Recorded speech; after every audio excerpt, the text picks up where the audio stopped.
A tiny thread-like hiss escaped the pressure valve. It was the sound of a trap being sprung. McCoy had ordered it loosened, a time bomb waiting only for Elara to light the fire. From the far bank, the rivals smiled, certain the ferry would soon be destroyed. Elara, unknowing, scooped the first shovelful of wood. She was all alone, except for Charlie. Suddenly the dog growled, then began to bark, a frantic, desperate sound. He wasn't barking at the man across the river. He was barking at the machine itself, trying to warn her of the death leaking from the pipe. The light was not a star. It was a lie. A smear of watery yellow, blurred by the relentless driving wall of snow, it promised warmth that did not exist. But it was the only thing Elara had seen in the white darkness, so she staggered toward it. The wind screamed. It was a sound she would never forget, a noise that hollowed out her insides because it sounded too much like the human screams that had faded hours ago. Her lungs burned, each breath a sharp sting of ice. Her parents, her brother, gone. The memory hammered at her with every step, the sudden, sharp splitting sound of the wagon axle, the sickening lurch as they broke the trail, and the world turning over into a chaos of splintering wood and frozen earth.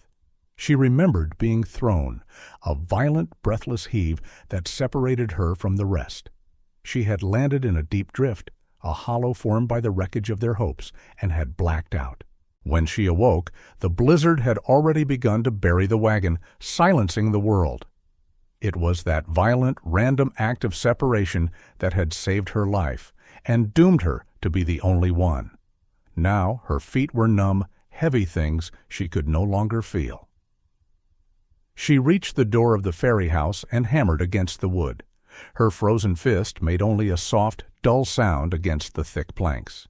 She leaned her forehead against the door, ready to collapse, ready to join them.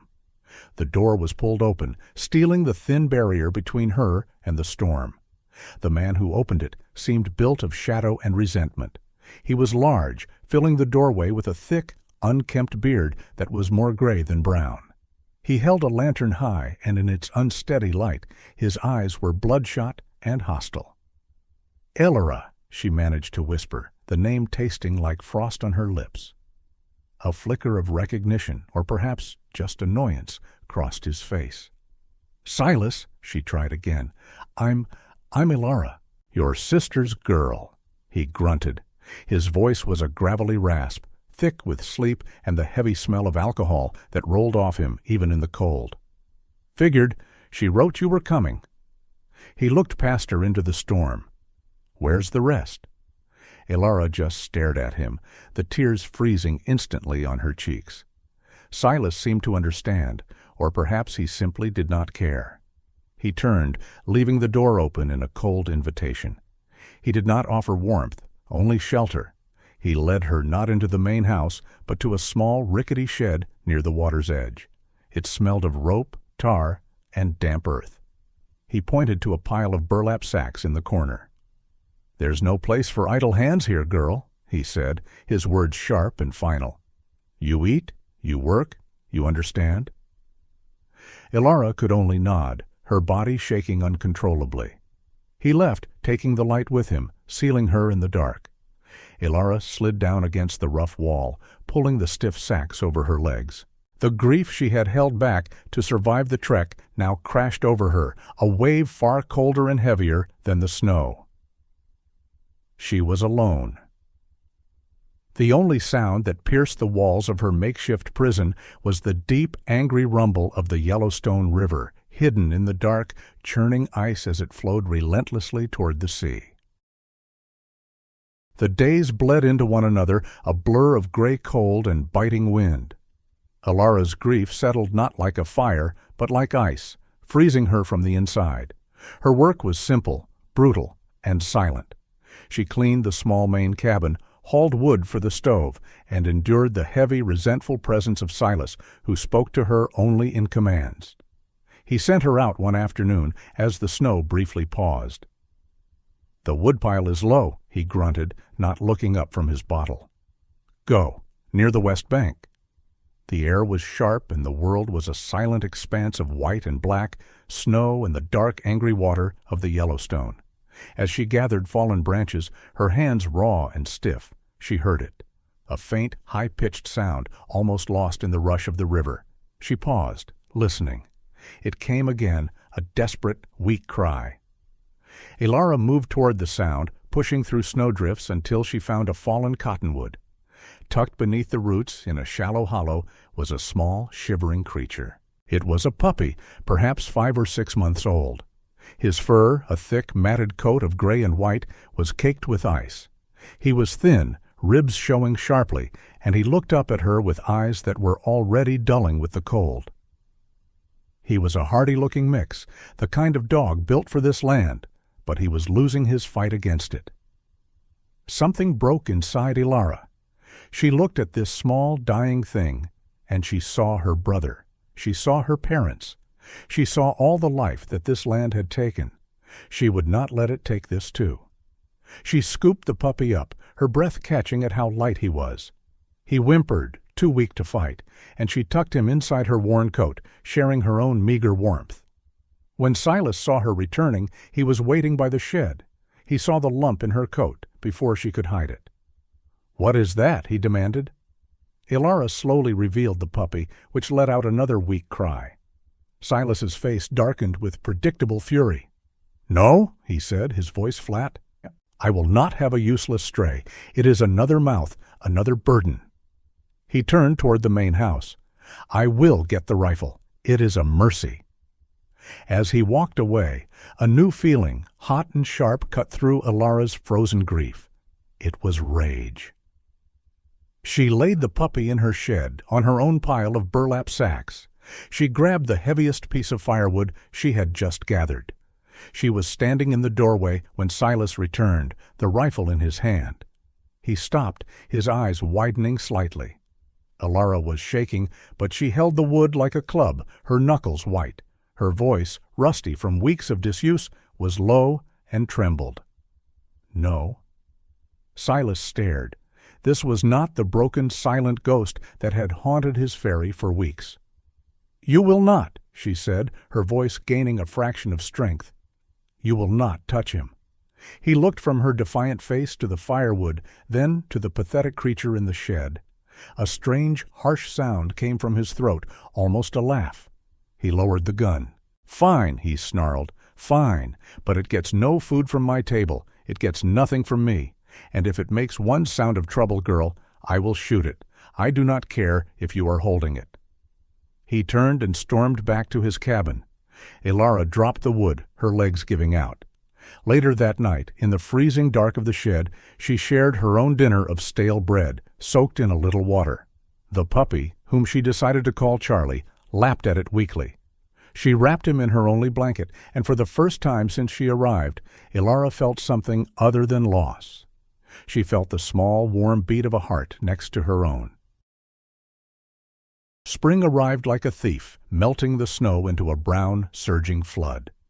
The Yellowstone roared, its voice deeper and angrier, carrying trees and ice. With the thaw, Silas's health worsened. The dampness seeped into his bones, and his reliance on the bottle became absolute. He could still pilot the ferry, his hands knowing the currents by memory, but the heavy work of the engine was beyond him. One morning, he shoved Elara toward the glowing maw of the boiler. "Get in there," he slurred. "She needs wood. Now." Elara recoiled. The engine room was a place she avoided. It was a metal beast, all hissing steam, hot grease, and the constant, terrifying threat of explosion. "I don't know how." "You will learn," he roared, coughing. "It is simple. Shovel. Keep the pressure gauge in the green. Do not let it touch the red. Do you want to kill us both?" Her education was brutal. He did not teach. He commanded. His instructions were a stream of curses and terrified warnings. "The valve, you fool! The pressure valve! Listen to the pistons! Hear that? It is thirsty!" Elara hated it. She hated the soot that stained her skin, the heat that seared her face, and the violent shuddering noise that rattled her bones. Charlie, who was growing into a lean, strong animal, would whine from the doorway, refusing to enter the mechanical hell. But a strange thing happened. One day, Silas was passed out in his chair, and the engine was making a harsh scraping sound, a rhythm of metal on metal that felt wrong. Elara, her heart pounding, watched the pistons. She listened. The machine was not just a beast, it was a system. It had a logic. Afraid, but more afraid of it breaking, she eased open a lubrication valve. The oil dripped. The scraping sound softened, smoothed out, and settled into a deep pulsing rhythm. A steady, powerful hum. Elara stepped back, breathing heavily. She had fixed it. She had understood it. It was a small, silent victory, and it felt like the first breath of air she had taken in months. They had a passenger that afternoon, a man who had been waiting on the far bank. He was thin, where Silas was broad, and wore a clean duster coat. He introduced himself as McCoy. He had a sharp, angled face and a smile that did not touch his pale, watchful eyes. He watched Elara as she, now covered in grease, hauled wood for the boiler. He watched Silas grip the pilot wheel with unsteady hands. Charlie, at Elara's feet, let out a low rumble of distrust.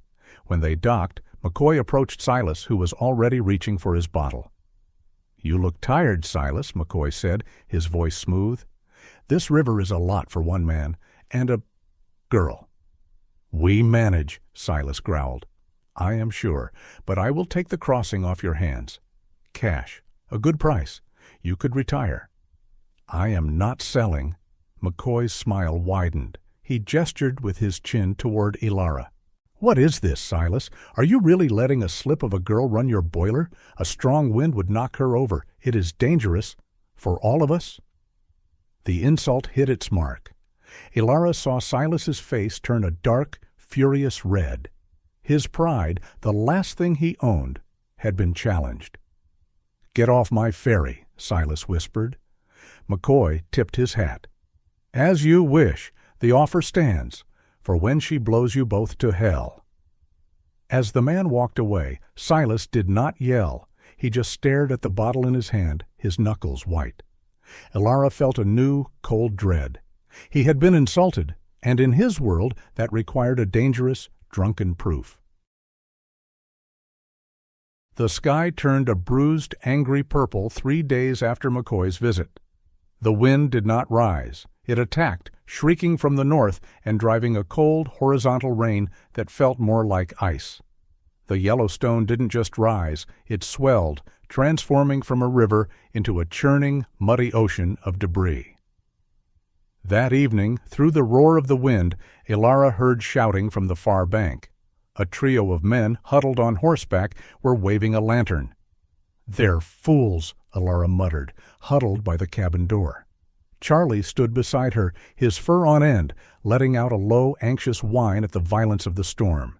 Silas loomed behind her, the smell of whiskey rolling off him. McCoy's insult had been festering, and he had been drinking heavily ever since. "That's the payroll for the Red Rock mine," Silas slurred, his eyes fixed on the distant light with a dangerous spark. "A priority run. They'll pay double." "We can't," Elara said, her voice shaking. "It's madness. The river is full of trees. We'll be smashed." "I am the master of this river," he snapped, his pride stung. "I will not be beaten by water, and I will not let McCoy's words be true." He grabbed his heavy coat. "Stoke the boiler, girl. We're crossing." "No, please!" Elara begged. Charlie, sensing her fear and Silas's reckless anger, began to bark, a sharp, warning sound. "Shut that mutt up," Silas roared, cuffing the dog aside. "I am still the captain here." Terrified, Elara did as she was told, shoveling wood into the fiery maw of the boiler. Her hands were shaking so hard she could barely latch the door. The ferry groaned as it left the bank, instantly seized by the monstrous current. In the engine room, Elara was a prisoner of steam and noise. The deck pitched violently, throwing her against the metal walls. She could hear the river's deep, angry rumble, a sound now punctuated by the sharp cracks of logs striking the hull. She was fighting to keep the pressure steady when a truly massive jolt threw her to her knees. It was followed by a sound she had never heard, a high, tearing shriek of metal, then a deep, shuddering impact that vibrated through the floor. Then she heard Charlie. It was not his storm whine, it was not his warning bark. It was a frantic, high-pitched, terrified sound of acute alarm. He was at the engine room door, scratching, barking, then running toward the pilot house and back, his claws slipping on the wet deck. He was not barking at the storm, he was barking at something on the ferry. "Silas!" she screamed. Elara grabbed a lantern and burst onto the deck. The ferry was spinning slowly, free in the current. Rain lashed her face. She followed Charlie, who led her to the pilot house. Silas was on the deck. A heavy winch, its mooring snapped by the impact, had broken free and lay across his leg. He was pale, his eyes wide with shock, his leg bent at an unnatural angle. He was trying to speak, but only a low groan came out. He was pinned, bleeding, and sliding toward the edge of the tilting deck. Elara, gasping, ran to him, grabbing his coat just as the dog had grabbed her attention, just in time. The days after the storm were a blur of frantic activity and crushing worry. Elara had managed to haul Silas, groaning in agony, from the deck. A passing trapper on his way to town had reluctantly agreed to take Silas to the nearest doctor, a good 2 days' ride away. Before leaving, Silas, pale and feverish, had simply grunted, "Keep the fire going, girl." No sooner had the trapper's wagon disappeared than McCoy appeared on the opposite bank. He brought with him 2 burly men and a small, hastily painted sign reading McCoy's Ferry Service. He shouted across the churning water, his voice carrying easily over the muted roar of the river. "Your old man's done for, girl. Everyone knows it. This ferry's mine now, just a matter of paperwork." He laughed, a harsh, crow-like sound. Elara felt a surge of cold fury.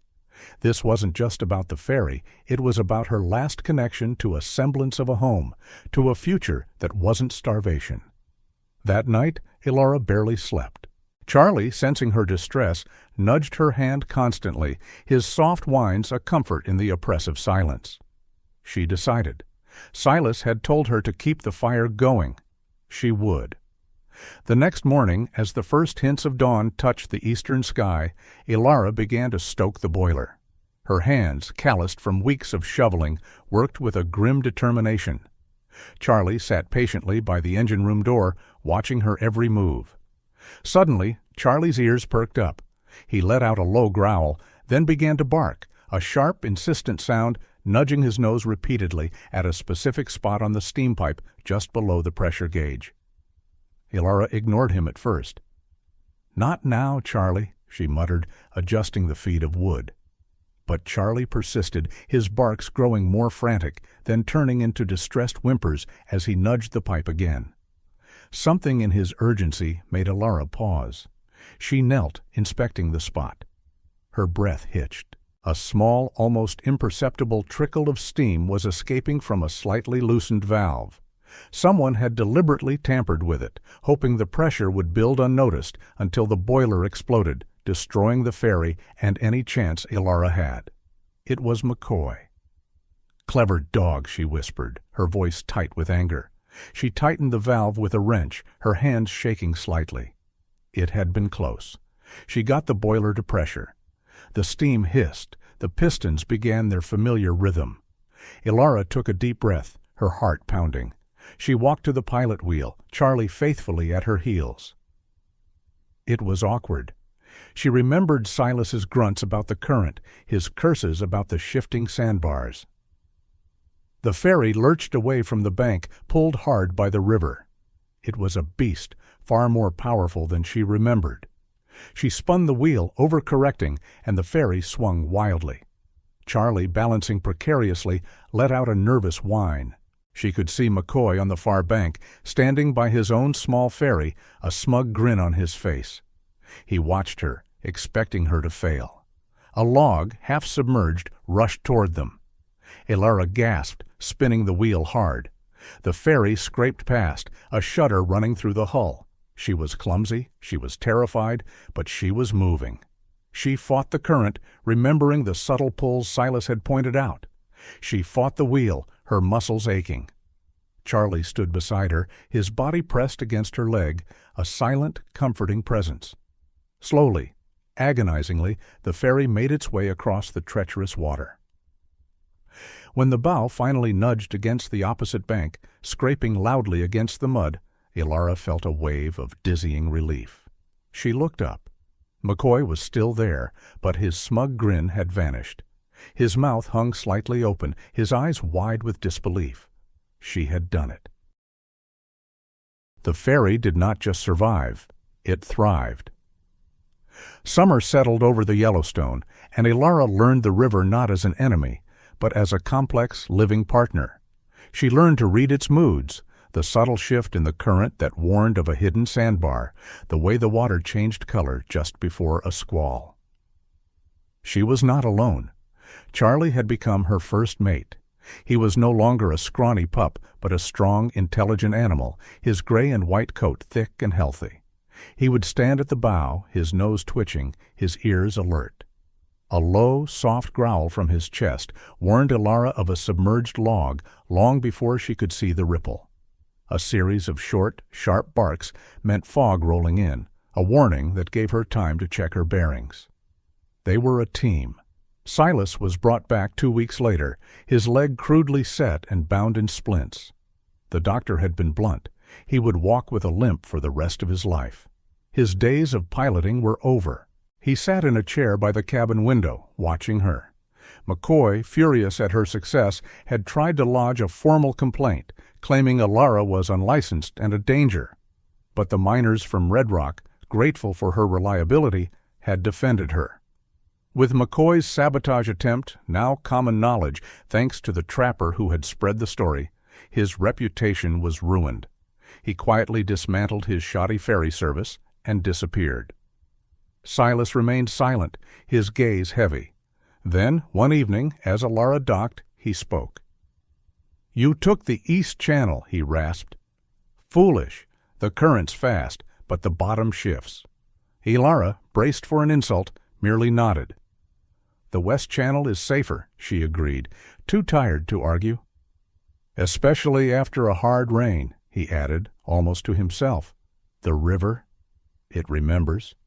His blunt commands turned into grudging lessons. He would point with his chin.